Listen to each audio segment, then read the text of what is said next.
അസ്സലാമു അലൈക്കും വറഹ്മത്തുള്ളാഹി വബറകാതുഹു. ഖുർആൻ പഠനം സൂറത്തുൻ നാസിആത്ത് 31, 32 സൂക്തങ്ങൾ. ബിസ്മില്ലാഹിർ റഹ്മാനിർ റഹീം. അഖ്റജ മിൻഹാ മാഅഹാ വമർആഹാ വൽ ജിബാല അർസാഹാ. ഭൂമിയിൽ നിന്ന് അതിൻ്റെ വെള്ളവും സസ്യങ്ങളും പുറത്തു കൊണ്ടുവന്നു, പർവ്വതങ്ങളെ ഉറപ്പിച്ചു നിർത്തുകയും ചെയ്തു.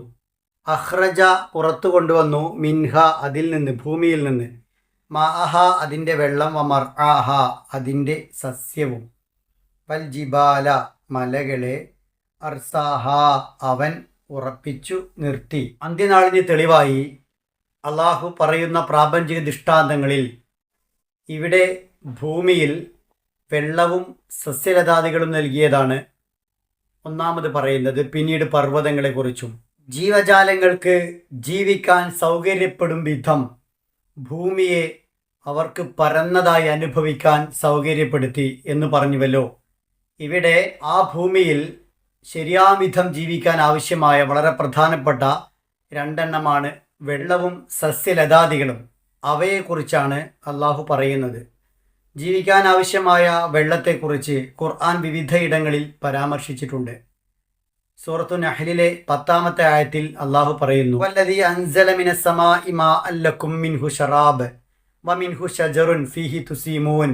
അവനാണ് മാനത്തു നിന്ന് വെള്ളം ഇറക്കിയത്, നിങ്ങൾക്കുള്ള കുടിവെള്ളം അതാണ്. നിങ്ങൾ കാലികളെ മേയാൻ ഉപയോഗിക്കുന്ന ചെടികൾ ഉണ്ടാവുന്നതും അതിലൂടെയാണ്. സൂറത്തുൽ അംബിയായിലെ 30-ാമത്തെ ആയത്തിൽ അള്ളാഹു പറഞ്ഞു, വജഅൽനാ മിനൽ മാഇ കുല്ല ശൈഇൻ ഹൈ അഫലാ യുഅ്മിനൂൻ.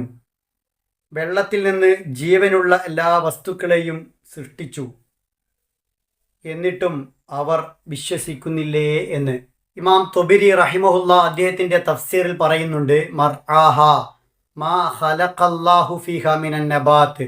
അള്ളാഹു ഭൂമിയിൽ സൃഷ്ടിച്ച എല്ലാ സസ്യങ്ങളെയും അത് ഉൾക്കൊള്ളുന്നു എന്ന്. ആഹ മാ ഫജ്ജറ അല്ലാഹു ഫീഹാ മിനൽ അൻഹാർ. ഭൂമിയിൽ അള്ളാഹു പൊട്ടിയൊഴുക്കിയ എല്ലാ നദികളും പെടും എന്ന്. അഥവാ കുടിക്കാനും കഴിക്കാനുമുള്ള സൗകര്യങ്ങൾ അള്ളാഹു ഭൂമിയിൽ ചെയ്തു വെച്ചു.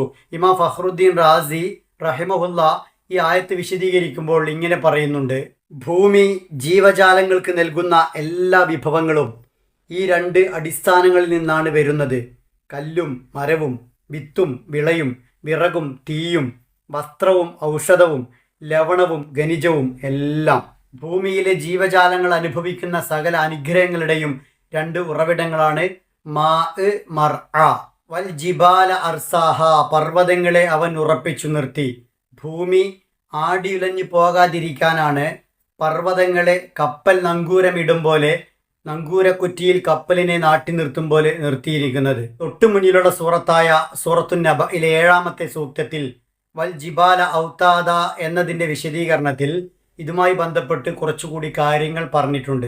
ഭൂമിയെ ആടിയുലയാതെ ഇളകാതെ ഉറപ്പിച്ചു നിർത്താനാണ് നങ്കൂരക്കുറ്റികളെ പോലെ പർവ്വതങ്ങളെ നാട്ടിയത് എന്നതോടൊപ്പം ഈ പർവ്വതങ്ങൾ പ്രവേശിക്കാനും കയറാനും ഉപയോഗിക്കാനും മനുഷ്യൻ്റെ പല കാര്യങ്ങൾക്കും ഉപയുക്തമായ രൂപത്തിലാക്കി എന്നുകൂടിയുണ്ട്. കാരണം കപ്പലുകളിലേക്ക് പ്രവേശിക്കാൻ കഴിയുക നങ്കൂരമിട്ട അവസ്ഥയിലാണ്.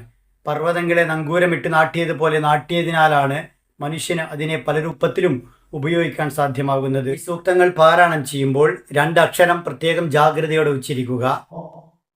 ഖ ഖ ഐൻ ഐൻ. മിൻഹ സുക്കൂനുള്ള നൂനിന് ശേഷം ഹാ വന്നിരിക്കുന്നു.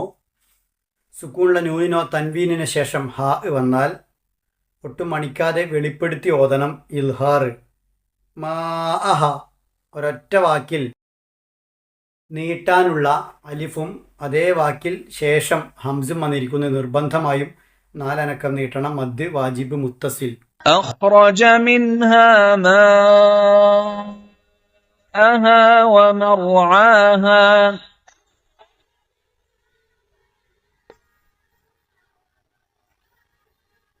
والجبال أرساها. അല്ലാഹു സുബ്ഹാനഹു വ തആല എല്ലാ അർത്ഥത്തിലും നമ്മെ അനുഗ്രഹിക്കുമാറാവട്ടെ.